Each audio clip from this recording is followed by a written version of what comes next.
Welcome, everybody. Welcome to Healing the Web of Life, and thanks for being here today.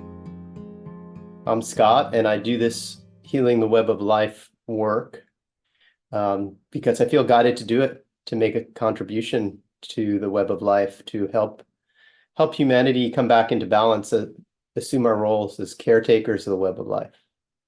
And before we start, I know a lot of you have been on these calls before. I see a new face as well. And so if we could just go around and introduce ourselves. Sherry, why don't you go ahead and start? Right. I'm Sherry. I'm live down here in Miami, Florida, for a couple decades now. And I've been working with Scott it's been about a year. And just can't thank you enough, Scott, for all the transformational shifts that I've made. And even today, I'm noticing some of the things, in particular, physical things that I was working on, and said that my scoliosis was changing. And you had mentioned in that class, Sherry cured her scoliosis or something like that. And I thought, well, not exactly. I gained about 1.5 inches, almost 2 inches so far.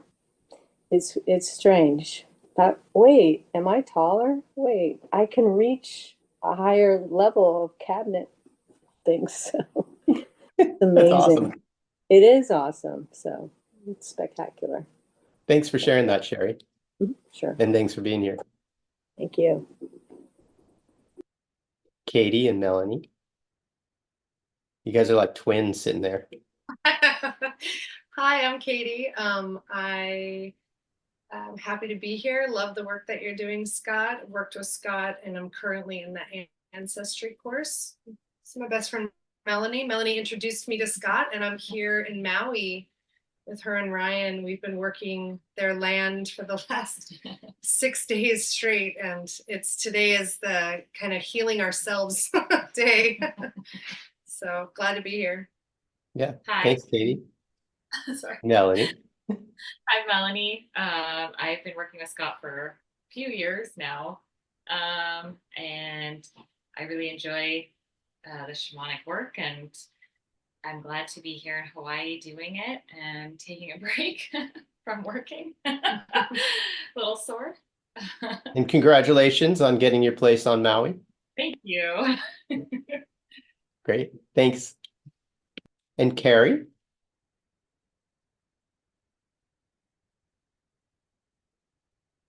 There we go.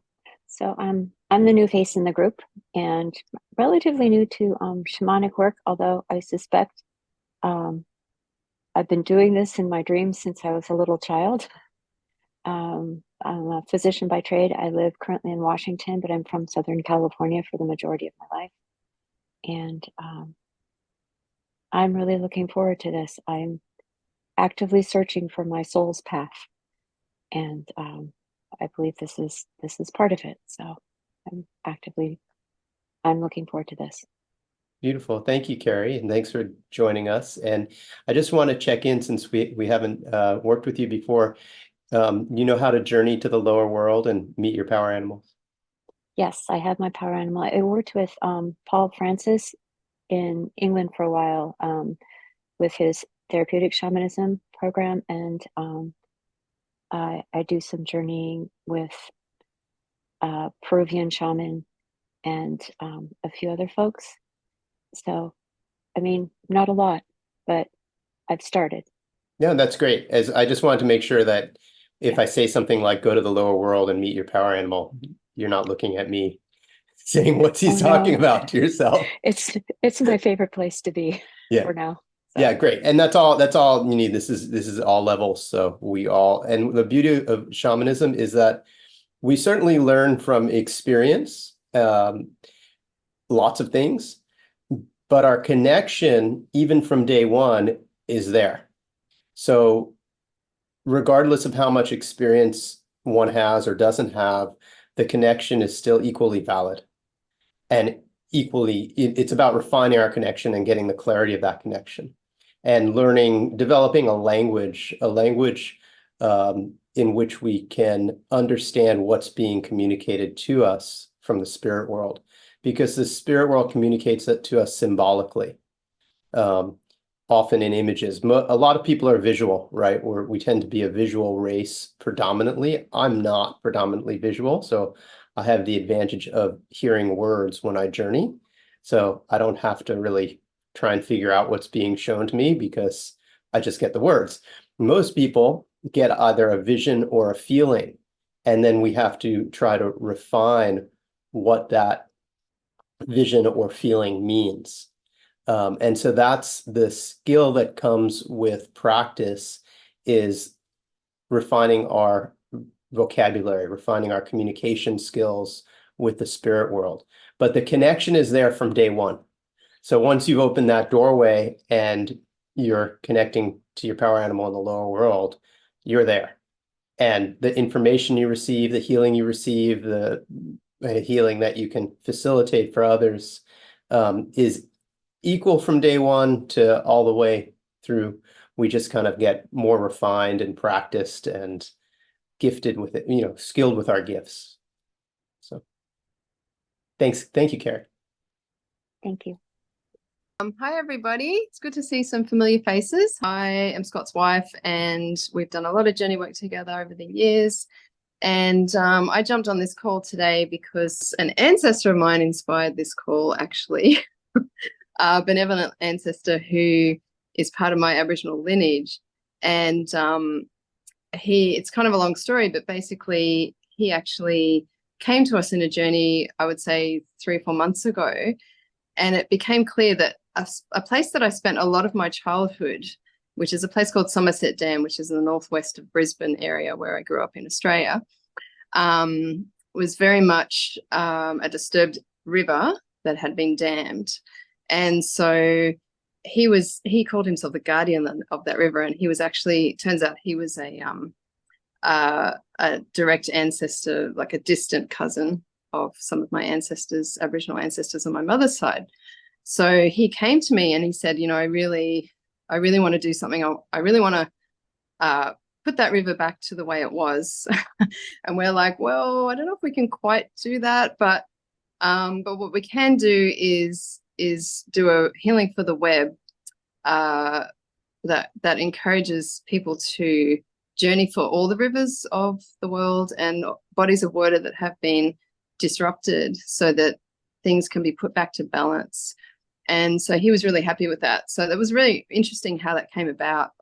And so I don't know if anyone's familiar with the ancestor course that Scott teaches, but that course actually has inspired both of us to connect more with our ancestors on both of our mother and father line. And so it's really interesting what can come about.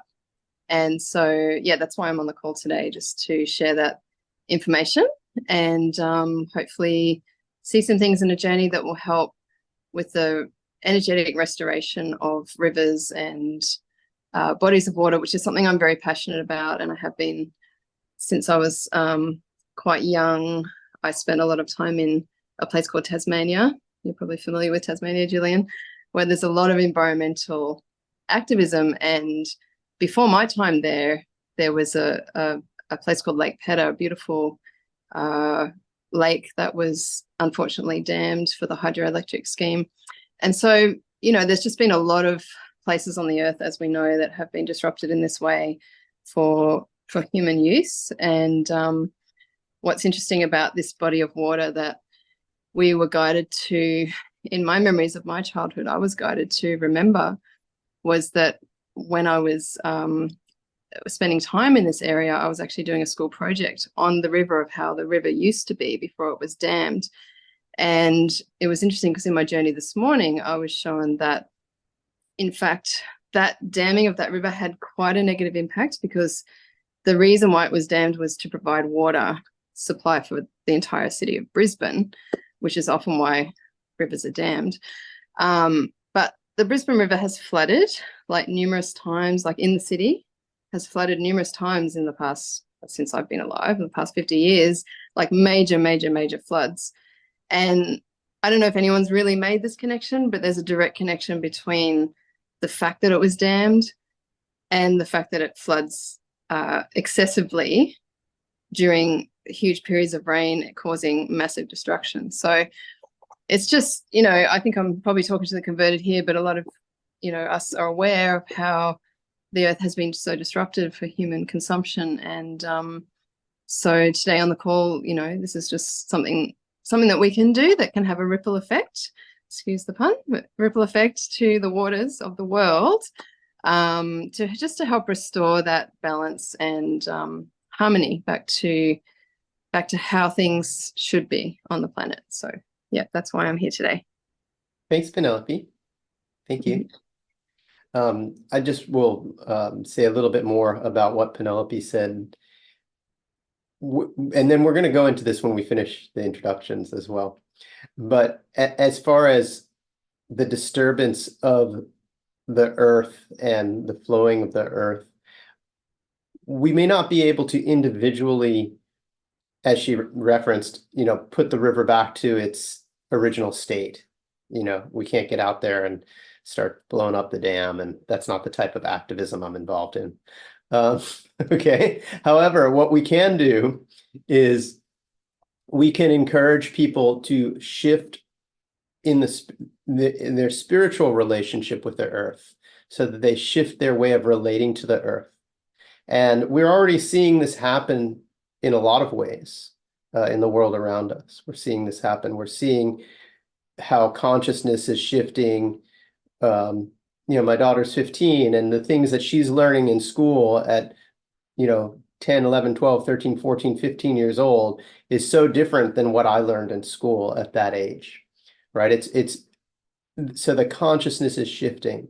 And so as we bring that awareness forward, even though we may be talking to people, everybody here on this call obviously is aligned with the idea of trying to live in right relationship with the web of life. What we do with this work is we understand how not only do we help in the spirit world with physical problems, but we understand how we can model for others and become inspirations to others to help shift other people's consciousness who may be trying to figure out where they fit in the puzzle, right? And figure out how they can help. So what's very important to recognize and understand is that we all make a choice to be life affirming or to be guardians of the web of life, right? That's a choice that we're making, as opposed to a more parasitic type of behavior, which, exploiting the earth's resources for personal gain. And there's a balance. Humans have always, we're part of the earth. The earth is our way of survival, right? We don't survive without Mother Earth. We're part of the earth. So we do have to use, but when we're custodians and guardians for future generations and we're caretakers, that use is done in a different way than exploitation. And so if that's our intention, then what we start to look at is where are these shadow spots where we're unaware of in ourselves, or where other people may be unaware of, how we're unconsciously acting in an exploitative way, right? And so by bringing all this to consciousness, we can greatly help people to step further into their roles as caretakers of the web of life, to help shift consciousness and to help move things forward. So that's part of what we do on this call. And before I go more, I just want to finish with introductions. So Gillian, now that your computer's working again, say hi. Hi, yeah, there's a little bleep there, but oh wow, I after what Penelope said, I just sort of went, wow, I was quite emotional really, because I was really involved in the sort of the Lake Petah thing and the Franklin River and used to have stickers on my car when I was my first car and stuff like that, and have been an environmentalist in all my life. So I can see why I'm called to be here today, and that's I feel privileged to witness what you're up to. So it's great. So yeah, I live in the Snowy Mountains in Australia, and I've done quite a bit of medicine woman study with a lady in New Zealand for many years, and it's sort of evolved into a healing role and hypnosis role. Ever I'm drawn back to what I feel is my purpose of reconnecting people to nature. So yeah, awesome. Nice to be here today for sure. Thank And you. have missed it for sure. I bet you and Penelope know a few of the same people then. Possibly, yeah. In Tassie. Okay, thanks for being here. Oh, my privilege. Christiane, good morning, or middle of the night. Yeah, it's morning, early morning. Can you hear me now? Okay. Yes. Sorry about the lighting. Yeah, my name is Christiane. I'm from Canada, but I'm in Thailand right now, so that's why it's black behind me. I can't really get a good spot, but the sun will rise soon, so that'll be good. Yeah. So I'm happy to be here. Yeah. Thanks, Christiane, for getting up early and being here with us today. Yeah, thanks. So as Penelope was sharing earlier, we had done a journey together about 3 or 4 months ago in which her ancestor came, who was the guardian of the river that was dammed to create the Somerset Dam. And he was very clear about how upset he was about what's happened. I think upset is an understatement. Devastated, really.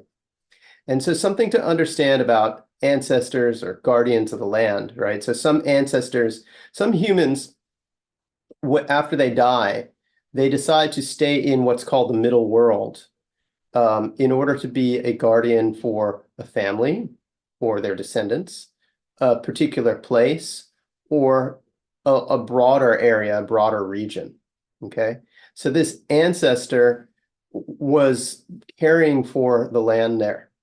And especially in Australia, when we've been there, what I found is that the connection between the original custodians of the land and the land itself is so strong.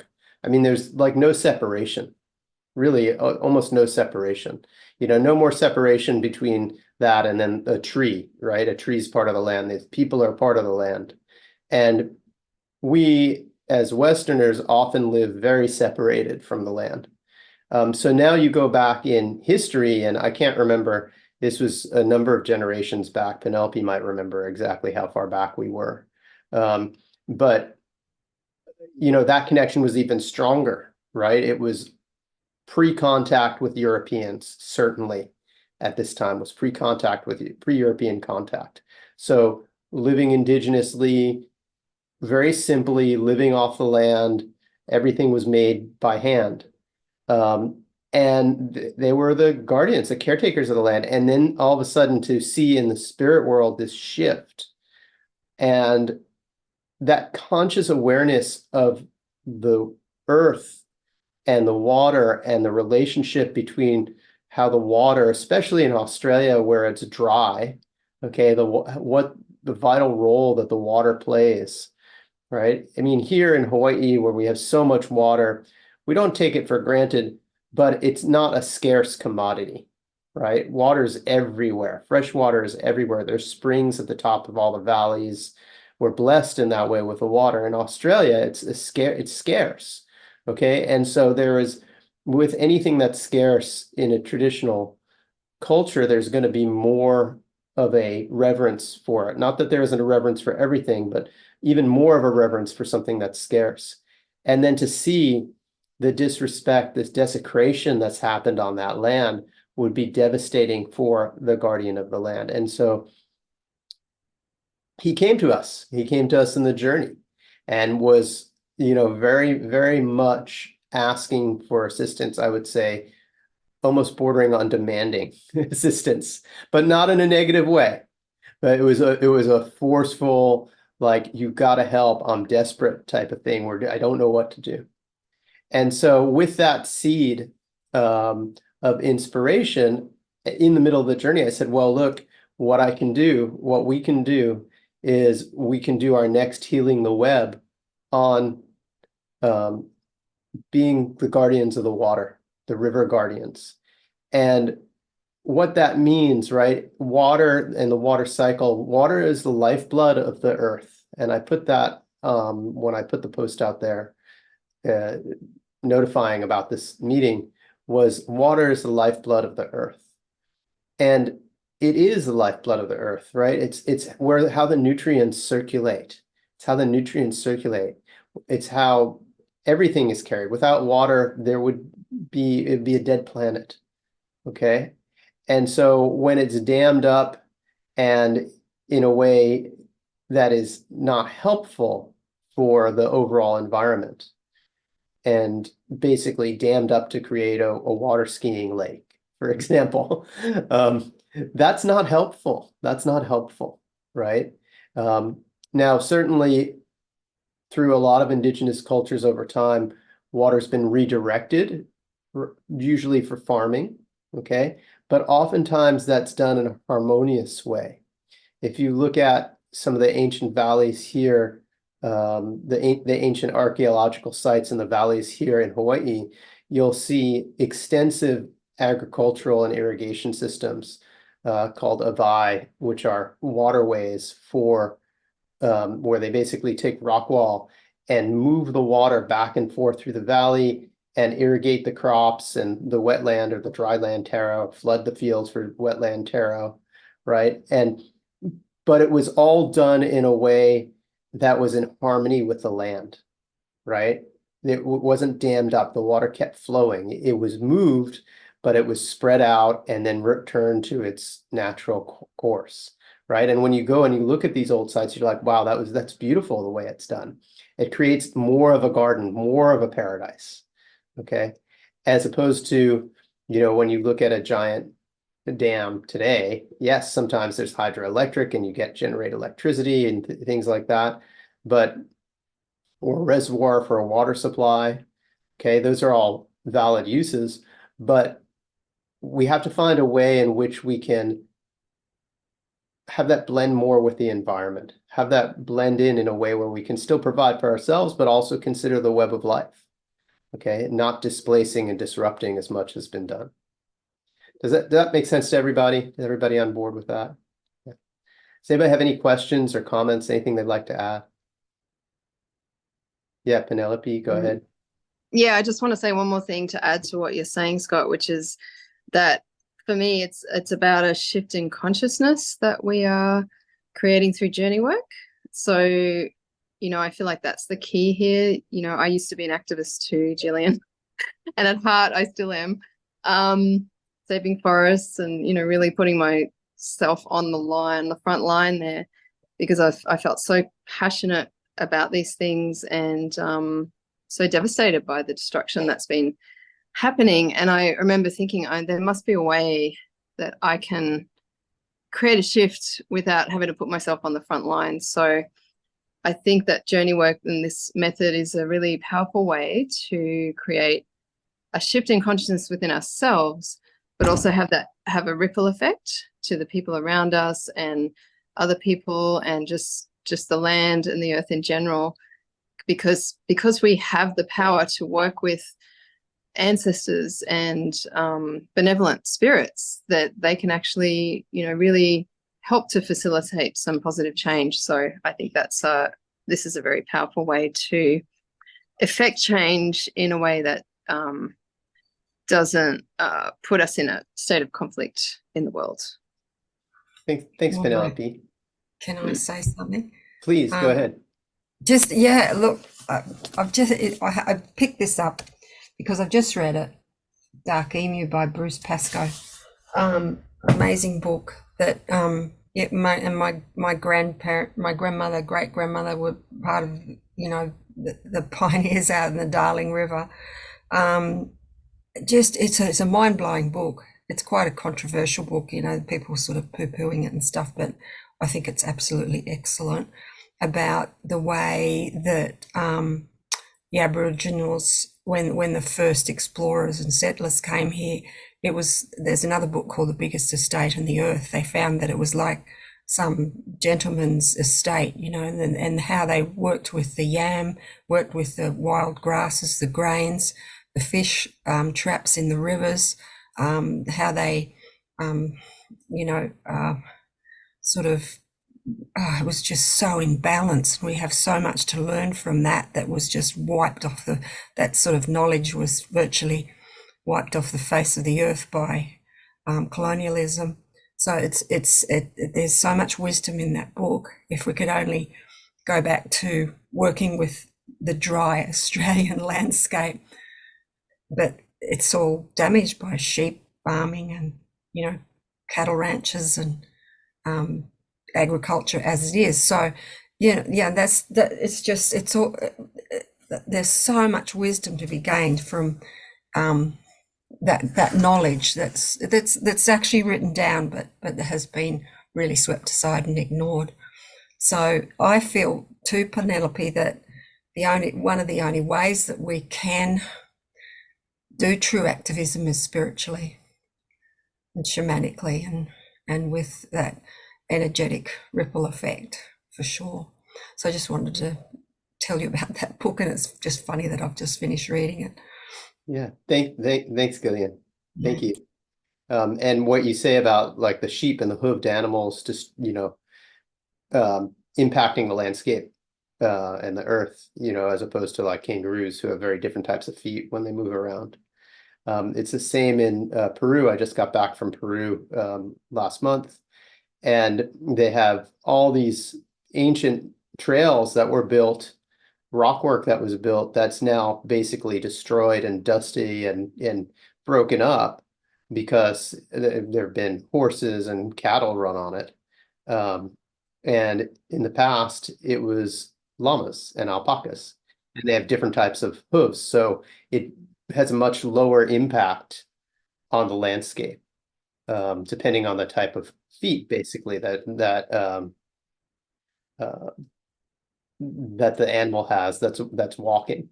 Okay, so I can see, you know, when we bring things in from other places without understanding how the environment evolved, it creates issues, creates big issues.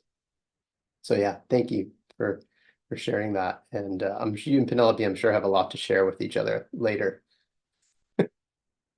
Okay, we have somebody else who's just joined. Hi, Rebecca.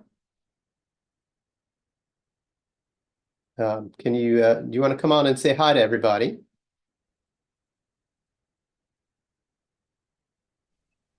Hi, I'm Rebecca. Nice to meet all of you. Hi, Rebecca. Where are you joining us from? From the San Marcos, Texas area. Okay, great. Well, thanks for being here today. We just finished with our introductions and talking a little bit about the web of life and the guardians of the rivers. So I'll give a very brief summary here, that water, being the lifeblood of the earth, is what, you know, spreads the nutrients around and helps sustain the web of life. And in this call, what we're going to be doing is we're going to be journeying to understand more deeply how we can act as guardians of the river, how we can help facilitate a shift in consciousness where humanity as a collective has more respect for the waterways and the water in general on the earth, and its importance in keeping it clean, keeping it as a source of nourishment for the web of life. And I just want to check with you, Rebecca, since we haven't worked together before, if I say journey to the lower world and meet your power animal, is this something that you've done before? Yes. Okay, great. Just want to make sure that that's something that when I say that, you understand what I'm talking about. Okay, great. So does anybody else have anything else they'd like to share before we, yeah, go ahead, Yara.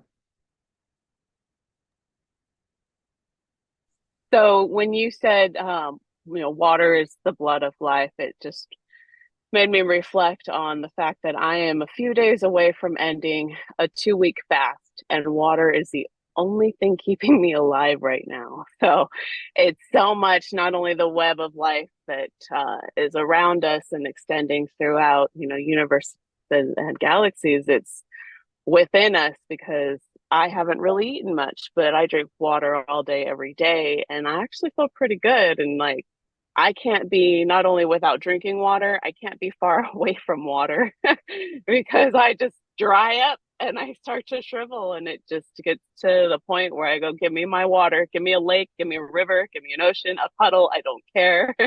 But yeah, we are so much connected in such a deep level that I wouldn't be able to do this cleansing fast that I'm doing without constant water flow. So that's just how vital it is for all of us, all life. Yeah. Thanks, Yarrow. And that's a great analogy because, just like a person, if our blood was toxic and we had a lot of toxins in our blood, we wouldn't be very healthy. And that's what we're doing to the rivers. That's what we're doing to the streams. That's what we're doing to the aquifers, right? When we spray poisons on the earth that get into the water table, right? That's the same thing as taking, putting a poison on your skin that gets into your blood and circulates in your blood. The difference is that we excrete it, but the earth has, nowhere to excrete it. The earth doesn't eject it into outer space, right? The earth doesn't have that option. Okay, so it goes somewhere, usually into the ocean eventually. But by the time it gets there, it often goes into people, right? They did a study recently that's about microplastics in the environment, in the water, and that saying that people are consuming microplastics, not just from what's coming off their drinking bottles and plastic cutlery and things, but actually swimming in the water or drinking water. There's microplastics, and that there's now a concentration of microplastics within our blood, within our bodies.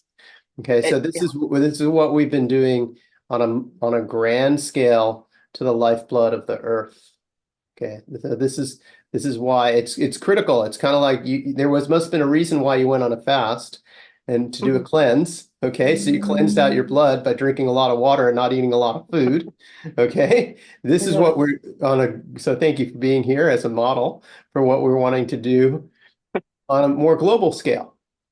Okay, and so specifically, it's I believe it's the Stanley River. Is that right, Penelope? Yeah. So the Stanley River is the river in Australia where the Somerset Dam is, and that's was the inspiration for this theme of today's call. Okay, so you can work specifically there if that's something that you would like to do, or you can work more generally. Okay, as far as being a restoring harmony to the rivers, helping people shift consciousness to be caretakers of the rivers, to understand the importance of having clean rivers and clean water. Okay, so it could be very specific and narrow. I want to help restore right balance and right relationship to the Stanley River and the Somerset Dam area and bring that back into right balance, or more generally, as far as rivers all over the world, or specifically in your own area, if there's an area, a river or body of water near where you are that you feel needs help, you can work towards that one. Or even more generally, to help shift human awareness, human consciousness, to pay more respect to the waters and the rivers and the essential role that they play for all life on Earth and for the web of life. Okay, that makes sense to everybody? Yeah, great. Okay, so we're gonna do our journey now, and when I start drumming, I'm gonna step off the screen to drum because I like to lie down when I drum. And you can go down to the lower world. Those of you who know how to journey to the upper world, feel free to journey to the upper world. But if you haven't journeyed to the upper world, go ahead and journey to the lower world and meet your power animal there and ask your power animal, what can I do to help bring humanity's relationship with water back into right relationship? How can we restore right relationship to humanity's, the way we relate as humans to the water, okay, to fresh water, specifically to the rivers. Okay, and then if you have a specific place in mind, you can ask about that specific place as well. And then you can ask for any action steps that you should take. Okay, maybe it's, who knows what might come, but you might receive some action steps, such as be inspired to write something or post pictures or make a video or talk to people, whatever that might be. Okay, just ask if there are any action steps that you should take to help further this goal of restoring our roles as caretakers, as guardians of the rivers. And you can ask too if there are guardian spirits of the waters, or guardians of the river in the spirit world that you can connect with, that are benevolent, that you can work with. Okay, does that make sense to everybody? Okay, great. Here we go. We're going to do our journey now.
Okay, welcome back, everybody. If you're not done journaling yet, you can continue to journal while other people are sharing. So who'd like to share first about what you were shown in the journey?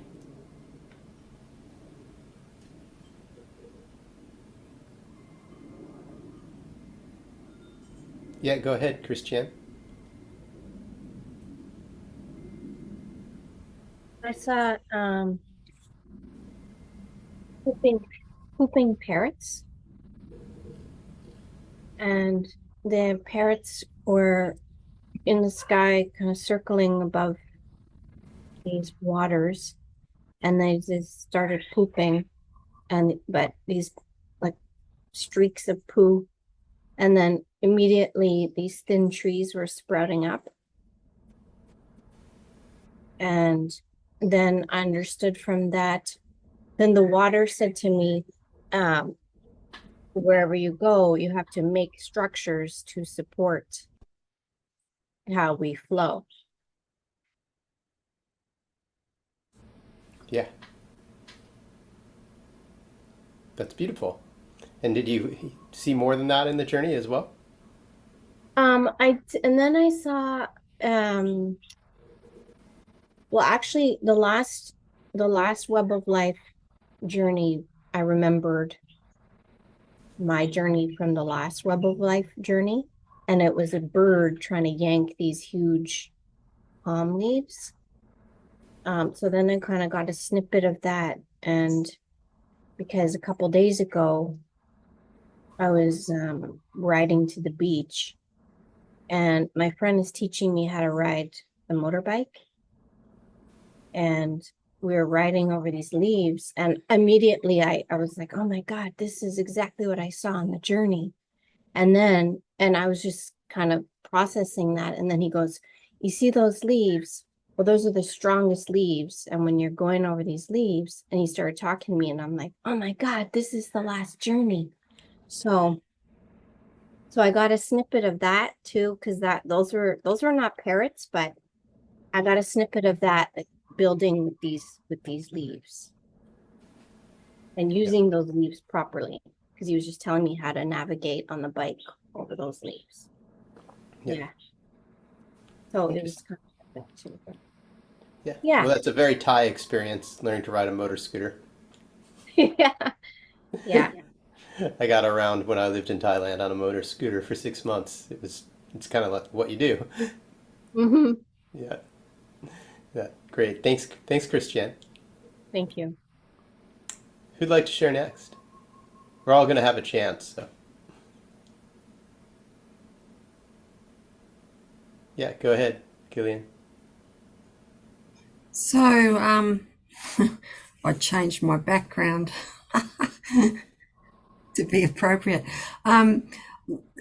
Lyrebird was power animal, and there was a symbol. It was a symbol of two triangles meeting like that. I haven't figured that one out yet, but the lyrebird was turning over leaves. That's why I wanted to go second to Christiane, and was working to build the soil, and it was a constant thing through the whole journey. And the lyrebird to me represents genetic memory. It's really ancient bird. Is very clever. It can imitate anything and perfect anything, and it's very much part of forests in southeastern Australia. And then the journey expanded out towards, it sort of became overwhelming for a while, because I'm very aware, like globally, of what we need to do for water, and the water element, and the return to the sacred connection to the water element, and that's why it was great to read Dark Emu and just connect in all the things that I've learned over my life, and realize that sacred connection to the ancient wisdom is what kept everything healthy, what kept the soil healthy, what kept the riparian, the riparian is the edges of all the waterways, what kept it healthy. And, allowing wetlands, for instance, to flourish. And for instance, in North America, the beavers, they hunted out, I think Yellowstone's a good example, apparently, of allowing ace predators to come back in and rebalancing. My whole consciousness is just, okay, we're out of balance. The weather's out of balance. The energy's out of balance.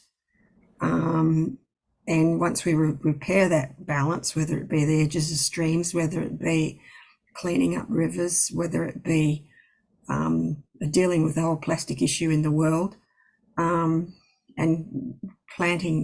everyone planting trees as much as they can each year, the rivers may return to their natural filtering role. And what I wanted to mention too, there's a national park in New Zealand called Te Urewera, and it's been reclaimed by the Maori, the iwi in the area, the Tuhoi people.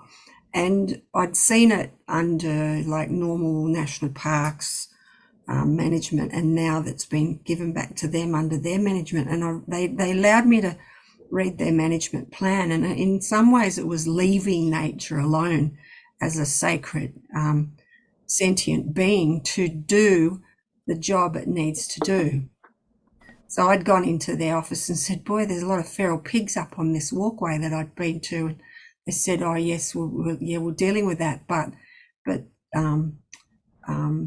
Papatuanuku, who's what they call, it's the same as Pachamama, the same concept, will do the job if we leave it alone. So that the preservation of all forests 100% now is the outcome of all that. And then the lyrebird of like building the soil, even if it's in your own backyard, and planting trees and gardening, you're doing something for the reclamation of the sacred water and earth element relationship. Yeah, thanks, Gillian. That's very important. The role as far as restoring the soil, and like the beavers. You mentioned the beavers. The beavers and the salmon and the bear all have a interrelationship. Traditionally, those three animals are seen as one family, right? Because it's the beaver dams that flood the rivers that let the salmon come up and spawn, and then that creates the fishing grounds for the bears to eat, right? And then the sediments accumulate at the edge of those ponds, and they're temporary ponds because eventually the dams break and it leaves the nutrients behind on the edge, and then the forest grows back there. Wow. Right? So it's a symbiotic relationship with all three working together, and of course the salmon spawning up in the river brings a lot of nutrients to the soil in that area, and then the dam breaks, so there's a lot of nutrients in the earth at the banks of where the pond used to be from the beavers. I like your word symbiotic was better than my word balance. Although the same concept, we've got to get the balance back. The same. We do. I think your Yellowstone National Park in the US is a perfect example. Yeah. And you may have heard there was a white buffalo calf just born in the wild herd in Yellowstone about a month ago. Wow. Yeah. And what makes this one, it does happen every once in a while, but what makes this one particularly special is that the herd in Yellowstone it's about 5,000 animals in that herd, and it is the most wild DNA of American bison, right? So there are other herds, but they're more like inbred and managed, and this is actually a pure herd with wild, pure American bison DNA. And so now this one has had I think it's a 5-week-old white buffalo calf now that was born.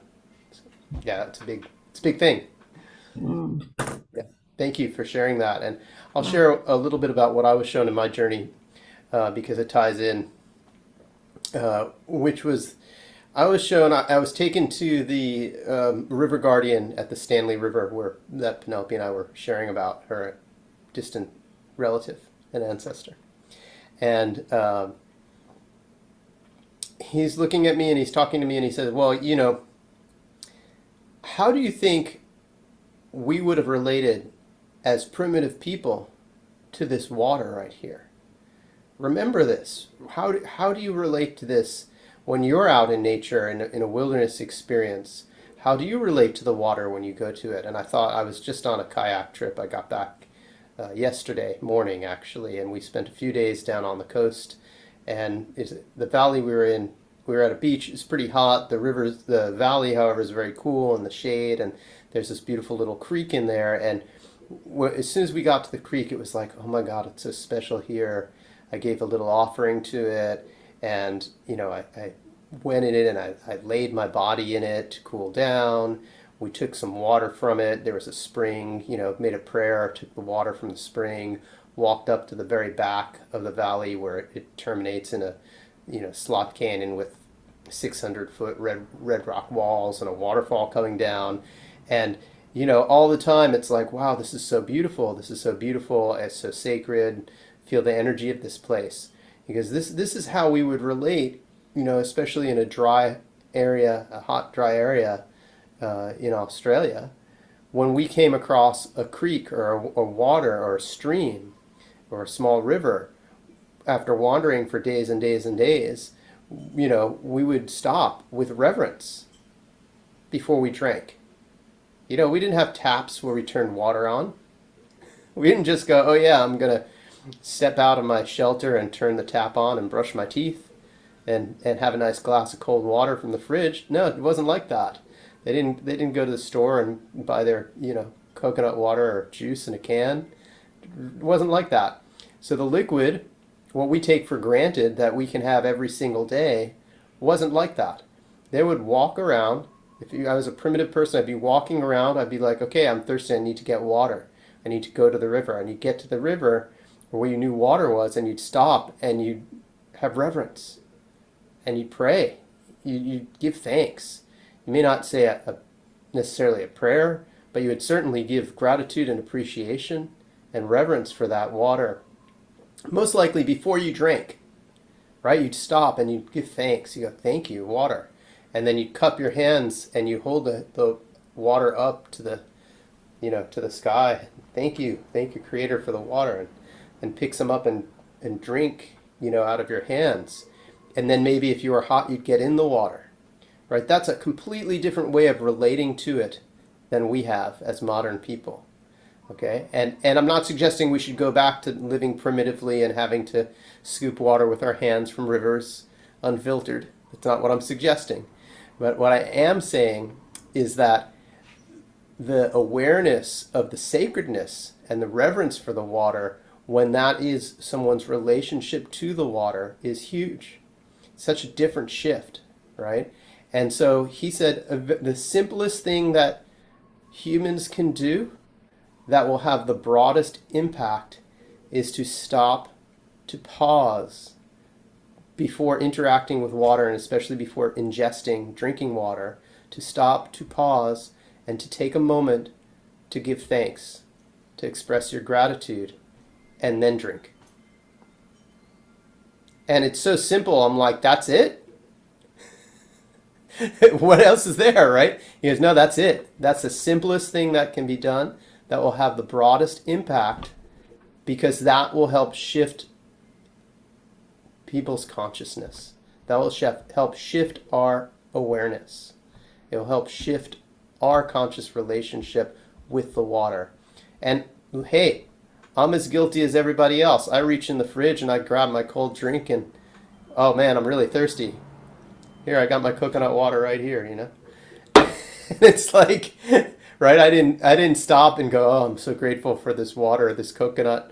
No, I didn't. I just grabbed it right before I went on the call, right? So this was the message that I received is, if we pause and we express our gratitude, this will shift our entire relationship with water and with the rivers and how we treat the water around us in the world. And of course, it is the entire web of life, right? It's the entire web of life. It's the water-earth balance, just like the blood through our body helps to oxygenate our cells and help us stay healthy and alive, right? So it is the lifeblood of the earth. So it will shift our relationship with the web of life as well.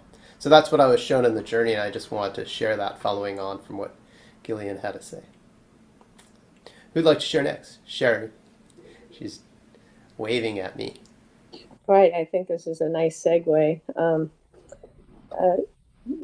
I was taken by White Lion down to an Indian. His name was Kitawa, and he showed me a Red War river. I asked, what is it called? He said, Red War. So I looked it up. Apparently, there's a red river that runs throughout Texas and several other states, Oklahoma, Arkansas, into the Mississippi, very widespread. And that war that happened there was the last aspects of freedom for the Plains Indians, trying to separate them all. What I was shown in the healing process was that this area is the origin of all of life, and energy was taken from the bodies of life, given to the waters, and transformed into this purification. And then I was shown the future, and there were these children in a field, like rolling around and drinking from a garden hose with crystal clear, wonderful water sprouting from a garden hose. So, Thanks, Sherry. Yeah, it'd be really nice if we could go back and just drink the waters. Yeah. Appreciate that. Thank you. Who'd like to share next? Go ahead, Rebecca. So it was interesting. My experience, that one of the words that I wrote down was disregarded, and it's very similar to what you were mentioning. So there's a waterway that is very near to my house, but it's dry, and it's now been dry for about, I think it's coming up on like 6 or 7 years. And there's a portion of it that still has water, but now it's stagnant. It doesn't flow in the same way that it used to. In the area that I live in is also where some of the this is some of the earliest native settlers that they know was along this part of like the San Marcos River. And the interesting part about my journey was a lot of things for me are very kinesthetic. So my body got really, really hot, and my mouth was like salivating a lot. And it was that reminder of like what it feels like to be so thirsty when you're just like, you feel that experience of like, what I would do anything for water in this moment. And it was like this like feeling of like what the land there feels like. It just is so thirsty, but also feeling so undervalued, because the main like interaction of that part, I also live in a college town, that was like a big, when it was a flowing river, it was like very much like a party place, and it was very disregarded, that there wasn't reverence for it. It was just this place where everybody kind of met up, and it didn't have that, it wasn't held with value, and without it being held in value, it is no longer with us. And so it was just this kind of reminder of coming back to just having that, not being so callous about how we utilize and use water, but actually meeting it with the word that you said, reverence, which I think is just so spot on, not, to hold something in high regard versus disregarding. So that was my experience. Thanks, Rebecca, for sharing that. And I've actually been to that river in San Marcos about 20 years Yeah. ago. And yeah, it was definitely a place to get cool and to jump in with a floaty and a cooler of beer was Yeah. kind of what everybody was doing there. And I remember Mhm. sitting there at the side of the river and going, wow, this is a very interesting experience to be here. Had a friend who used to live in, I have a friend who used to live in Austin and was visiting him, and he Mhm. had some business in San Marcos for the day.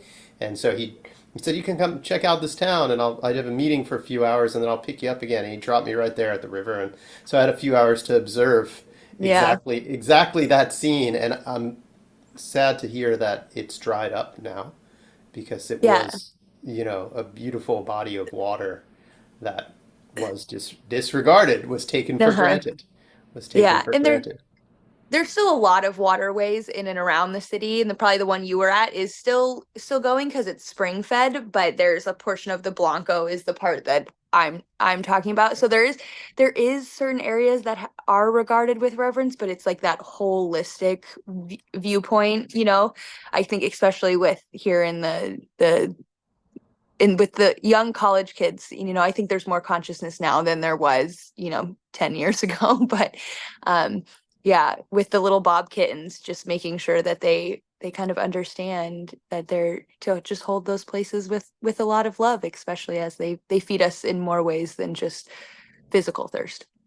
Yeah, thank you. And thanks for sharing that. And it's true. There is a lot more consciousness now, Hmm. certainly than, 10, 20 years ago. And that's a beautiful thing. And that just reaffirms the purpose of doing this work, because as people's consciousness becomes more aligned with stepping into the role of caretakers, and as you just expressed, holding it in reverence and understanding that it quenches more than just physical thirst. Yeah. Yeah, that's huge. That's huge. That yeah, and being that model for younger people is really, Mhm. yeah, beautiful. Thank you, Rebecca. Sure. Who'd like to share? Penelope? I'll share. I'll share. Yeah, so I was first shown that it's really about the respect of the mother and the feminine of the planet, and also of ourselves and of each other. And really that it comes down to the destruction that we see physically in the world comes down to is caused by the disrespect and the disconnection within human societies, that has then had this effect on the planet. So it's really the disconnection that we need to restore, as well as the earth itself. And so I was taken to the guardian of the river, of the Stanley River that we talked about. That's now the Somerset Dam that connects in with, that flows downstream to the Brisbane River. And I was showing there's definitely a connection between the damming of the river and the flooding, the catastrophic flooding that occurs in the Brisbane River nowadays. And so the guardian of the river took me back in time to how the Stanley River was eons ago, before white settlement. And he showed me Aboriginal people interacting with the river, kind of similar to what you saw, Scott, that reverence, that respectful use of the resource, and the ceremonial aspect of honoring the river, and dancing, and the rituals, and just the way of life of really connecting with the resource that was given to them, whether it be the water or the animals that they were eating, or the land itself. And so I was taken back to that time, and then the guardian came and he brought with him so many spirits of the land, benevolent spirits of the land, and ancestors from that area, and also from neighboring tribes as well. So it was a huge gathering of people that came, and they started dancing, and they started to do their traditional dances on this land that, like, surrounding the river, what is now the dam. And they were helping to heal and clear the human trauma of the area, the human trauma that resulted in the dam happening in the first place. And that went right back to the disconnection and removal of the original people from the land. And so they were dancing and they were clearing through their dancing, through their energetic dancing, were clearing the ancestral trauma of what occurred in that area, for specifically for the removal of the original people. And so then I was shown that this applies to anywhere in the world where there has been disconnection of the original people from the land, from lakes, from rivers, from the land itself, and how that ancestral trauma has been passed down, and that's what needs to be reconnected in order to restore the waterways and restore the land. And so I was showing that journey work is such a powerful way to do this, because we can connect with those spirits of the land who can, it was almost like by restoring the imprint, the original imprint of the land of how it was, even though that's not happening yet in the physical world, just by putting that imprint out there and creating that imprint, it's somehow going to sow the seed for then physical things to happen in order for that to manifest eventually. And so and it might not be until, you know, things in our physical world collapse so that the earth can be left alone to restore itself, like somebody said, like I think that was you, Gillian. And so for me, I was shown it was about reclaiming the ancestral story, specifically through the original people, which I have a connection to through my mother's line, because for those of you who don't know, my great-grandmother was part of the stolen generation and was taken and put into a white family. And so that's why I have the Aboriginal connection, and this is why I'm doing these paintings. And so this is why it's all very, very close to my heart. And but I was shown that we all have a connection way back in time to an Indigenous culture. We all come from somewhere way back in our ancestry, whether it be the Druids, the Celtics, somewhere way back, we have somebody in our ancestral lineage who has that connection with the land, who had that connection with the land and still does, and can help us to connect in those Indigenous ways. And so that was really profound. And so then I was taken to Lake Peta, and they were starting to do the same process there of inviting the positive spirits of the land to come and to restore the energetic imprint of Lake Peta. And the same thing was happening in Colorado River, and it started to happen all over the world. And I was just showing this ripple effect of, if all of us do put that into practice in our journeys, then it can really be powerful. And then I was reminded, just one last thing, where the original journey that we did on this was very interesting, because that ancestor came, and as Scott said, he was quite intense, quite like, this has to be done, and so he asked us, what can you guys do to help restore this river?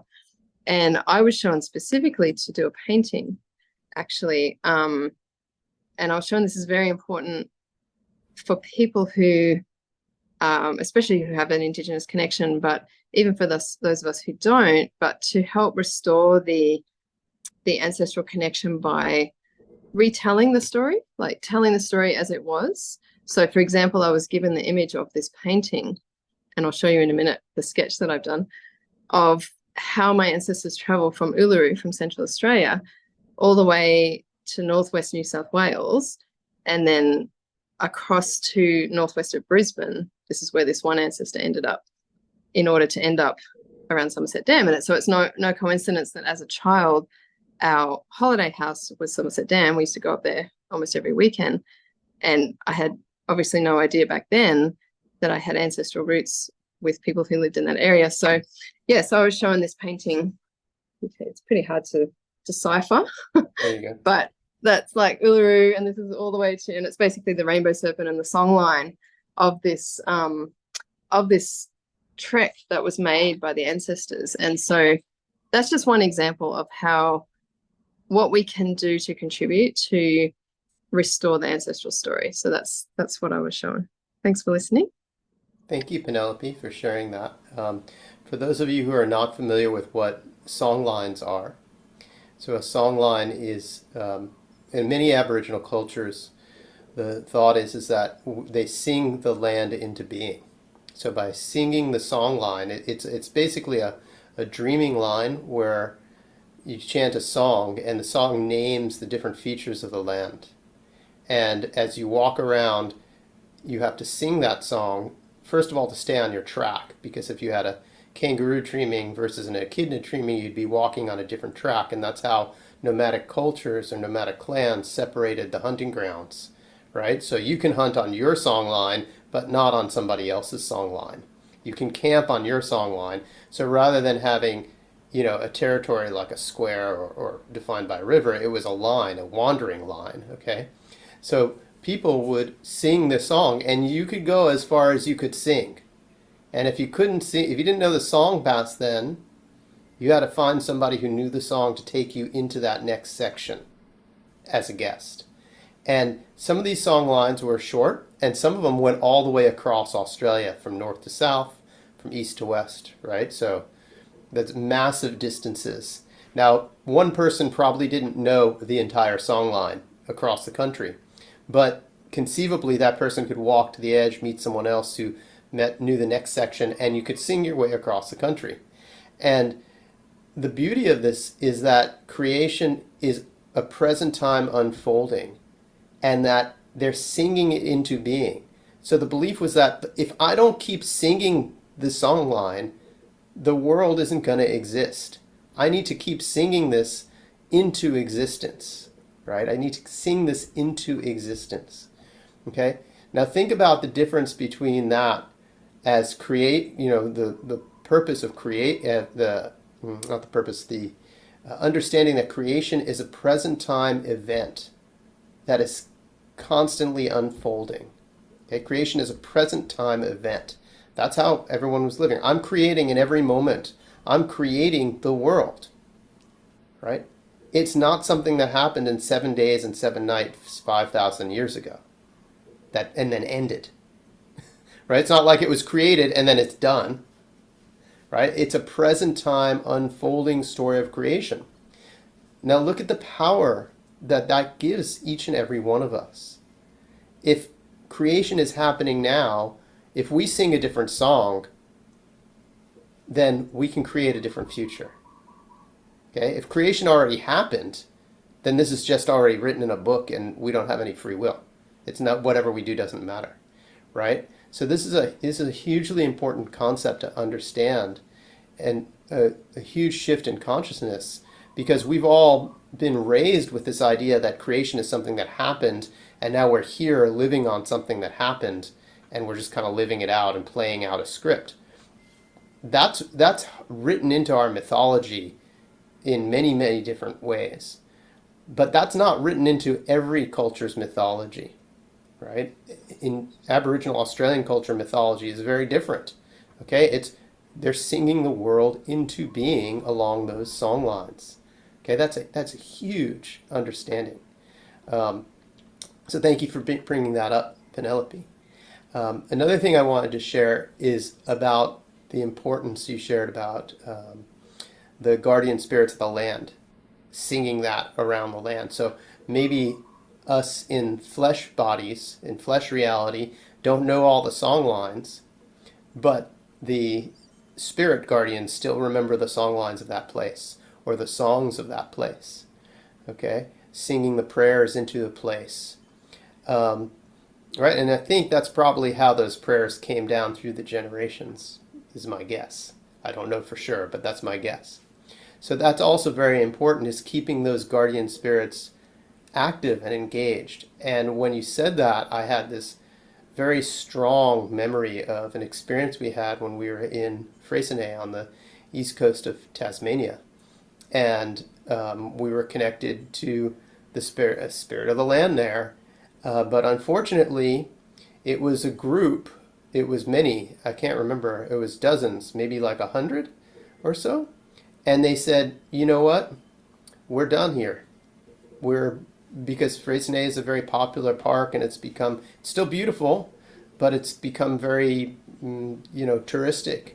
And they said, we're done. We don't think that there's a way that we can bring this back to the way harmony we want to be. Will you please help us cross to the upper world? So that was really sad for me, and I usually don't. I usually won't do that type of work, but in this case, I did because it felt appropriate. It felt right. I won't just let any random spirit come and say, "Hey, I need help," and I start working with them. No, that's not how I go. But in this instance, I did, and they just evacuated. It was sort of like I just opened the door, and they were like, "Thank you very much," and I didn't really need to do anything other than open the doorway. And they needed somebody with a flesh body to say, yes, it's okay, if you want to leave, you can leave.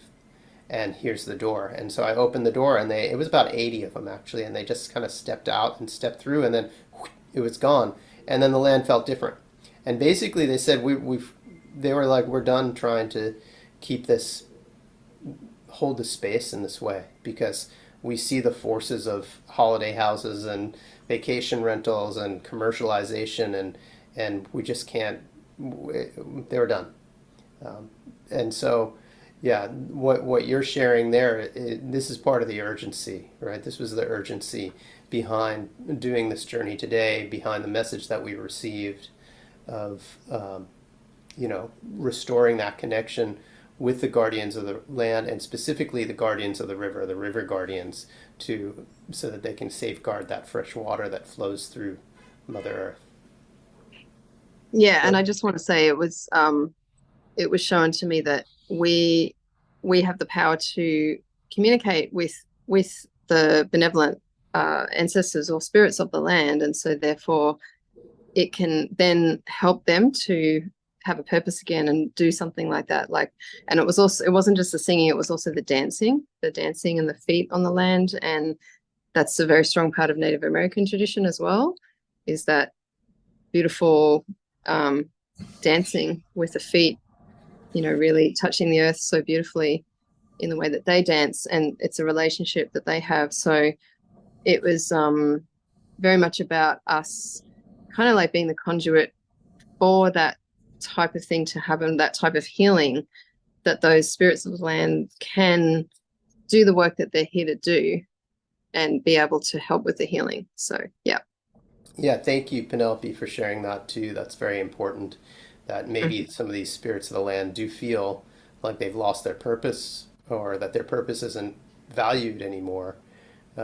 And so by communicating and connecting and expressing that we hold that in reverence, that we hold that with value, not disregarded, but highly regarded, as Rebecca was saying, that helps anchor their connection with the land and the water that they're protecting. So, yeah, thank you. And this is part of the structure. And now as we see everyone sharing the journeys, what I love about these group journeys, where we're all journeying on the same topic, is it circles right back to what Christiane shared at the very beginning about being mindful of the structures through which we flow, right? And so what is the structure? So here's the spiritual structure through which the water and the guardians of the water can flow. So, yeah, thank you. Thank you, everybody, for being here today. I really appreciate everybody taking the time and the energy to work with us in this mission. And I really just can't express my gratitude enough for every one of you for being here, and to the water for allowing us to live. So we look forward to seeing you next time. And for those of you who are in classes, I look forward to seeing you guys online. Have a beautiful day, everybody. Thank you. Thanks, everybody. Aloha.